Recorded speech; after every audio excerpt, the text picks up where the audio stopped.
Kuşlar daldan dala hopluyor. Filler trompetleriyle şarkı çalıyor. Orada aslan kükreyip ritmi başlatıyor.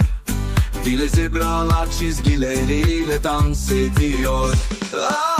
Ormanda parti, haydi gel sen de. Aslan, fil, maymun, hepsi burada. Dans et, zıpla, şarkı söyle neşeyle.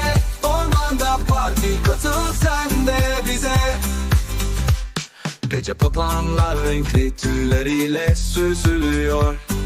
Yılanlar kıvrılarak ritme uyuyor. Orada pandalar bambu yiyip tempo tutuyor. Ve kurbağalar zıplayarak eşlik ediyor. Ormanda parti, haydi gel sen de.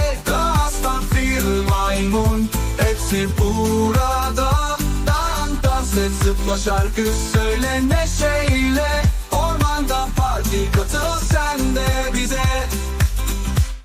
Bura gece olunca yıldızlar parlıyor.